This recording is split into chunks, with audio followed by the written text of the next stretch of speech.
Drage gledalke, spoštovani gledalci. Vabimo vas k ogledu prispevka, kjer vam bomo predstavili, kako živijo zdravniki, ki so izpostavljeni neverjetnemu stresu, saj se nenehno borijo za življenja svojih bolnikov.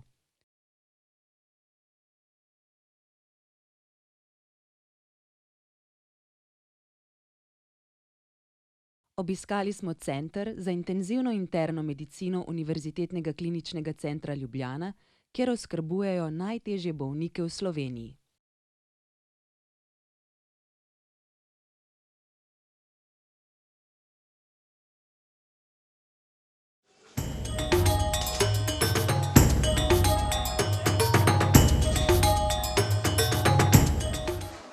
Dober dan in dobrodošli v Center za interno intenzivno medicino. Moje ime je Richard Knap in sem zdravnik na tem oddelku. Jaz imam najlepši poklic na svetu. Vem, da to sicer zlajnano zveni, ampak to je pač poklic, v katerem lahko ogromno sebe dam not, ogromno dobim, ne materialnega, ampak naučim se vsak dan nekaj novega, ne vem, o bolnikih, o ljudeh, o novih oblikah zdravljenja, ker pač delam na področju, kjer je res prva obrambna linija, ali je to na urgenci, ali je pa to v intenzivi, ker ste zdaj malo pokukali not. Tako izgleda ena od bolniških sob. Na 14 posteljah, kot jih na oddelku imamo, letno sprejmemo približno tam 1000 do 1200 najtežjih bolnikov, ki zahtevajo popolno podporo organizma.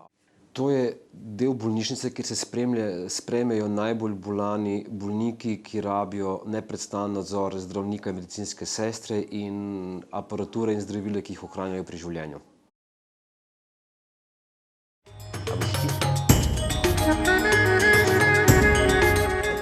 Na tem oddelku je delo stresno predvsem stališče tega, da gre vedno za življenje in smrt enega bolnika.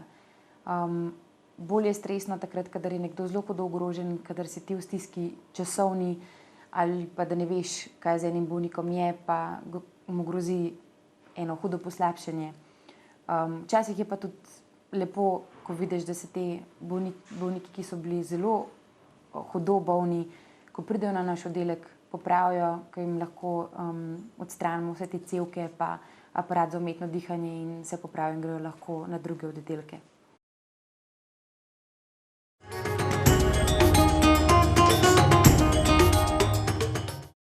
Zdaj se nahajamo v konziliju našega oddelka, kliničnega oddelka za interno intenzivno medicino. To je prostor, ki se zjutraj vsi zberemo, imamo jutranji raport. Tukaj si pol predstavimo vse rentgenske slike, laboratorijske izvide. S smrtjo bolnikov se vsak posameznik, se mi zdi, da sooča na svoj način. Dostikrat je tako, da imamo zelo, naša populacija bolnikov je od zelo mladih, premladih za na take oddelke, do zelo starih ljudi. Kadar gre za nekoga zelo starega, ki je zelo trpel, ki smo mu v bistvu na nek način podaljševali trpljenje, takrat smrt ni tako stresen dogodek. Kadar gre pa za nekoga, ki je veliko prehitro umrl, potem pa mislim, da skupaj s svojci nekaj tega stresa in nekaj te žalosti nosimo tudi v celotni ekipi, ki je v bistvu tega bolnika obravnavala. Literatura, to nam je tudi služi v vlogi knjižnice. Tukaj zadaj je pa skrit en strečer, kam pol, če imamo čas, se lahko uležemo.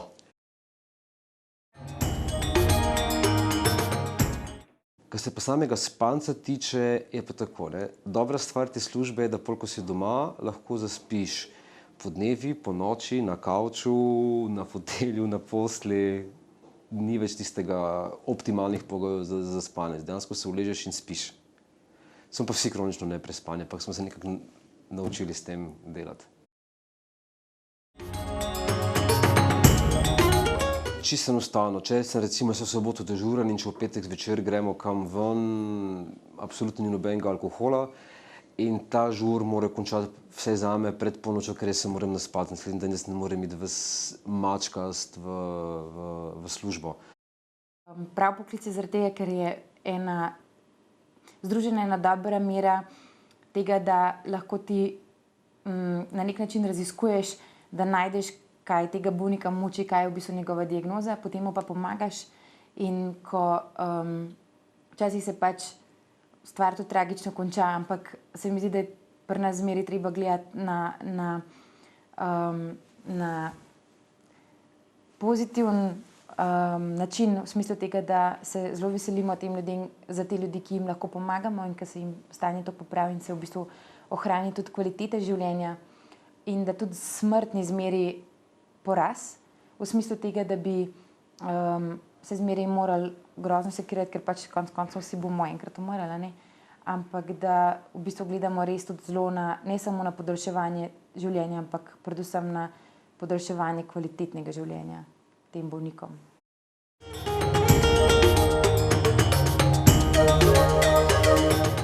Partnerski odnosi v našem poklicu so velikokrat problem zaradi same narave dela, ker to je dan, noč, vikendi. Tam ni podaljšanega vikenda, ker bodo krompirjeve počitnice, pa da bomo malo več lahko doma ali pa fraj. In to so vikendi, to so prazniki in veliko partnerskih zvez je na preizkušnji. Moj partner, moj fant je znanstvenik, ni v kliničnem centru zaposlen. In dejansko kar nekaj časa sem jih vrabila, da sem nekako to zgradila, dogradila, da pa pač petek popoldne, pa zdaj ni začetek vikenda, ker jaz v soboto zjutraj grem v dežurstvo ali pa ne vem, če je praznik nekje v četrtek, da se ne bo zdaj dalo petek, soboto, nedeljo nekam iti, ker je treba tudi vse ostale dneve oddelati.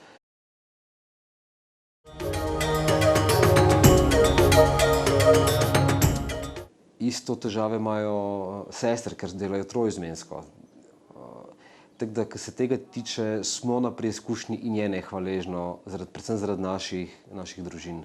Zdravniki smo zelo nagnjeni k temu, da imamo partnerja iz iste stroke, ne? Tako da se dežurstva v bistvu podvojijo, ne? Tako je tudi v mojem primeru. Tako da poskušava uskladiti dežurstva, vedno ne rata, ne uspe, ampak dostikrat je tako, da naše noči ne preživimo vseh doma, prazniki so bolj kot ne tako, kot vsi ostali delovni dnevi, predvsem na tem oddelku, a ne pa na urgencah. Kar se praznikov tiče, je pri nas na oddelku zelo pošteno narejeno. Mi, ki nimamo otrok, vedno oddelamo recimo krompirjev ali pa te praznike, zato ker se mi zdi čisto fair, zakaj bi jaz jemu dopustil, mi čisto vseeno, kadarkoli grem, če nekomu to več pomeni zaradi otrok. Kar se pa tiče božično-novoletnih praznikov, se pa redno dela statistika, koliko je kdo oddelal in se pol ve, ko je na tebe vrsta, je na tebe vrsta. Se mi zdi, da so intenzivni oddelki zmeraj mogoče malo bolj povezani med sabo, kot recimo tudi že drugi oddelki, ravno zaradi tega, ker skupaj preživljamo noči, te dolge ure nočne, ko se včasih res veliko dela. Blazno smo soodvisni drug od drugega. Mi smo blazno dober tim. Mi gremo, mi recimo poleg službe se velikokrat dobimo izven službe in ne samo ta mladi, ampak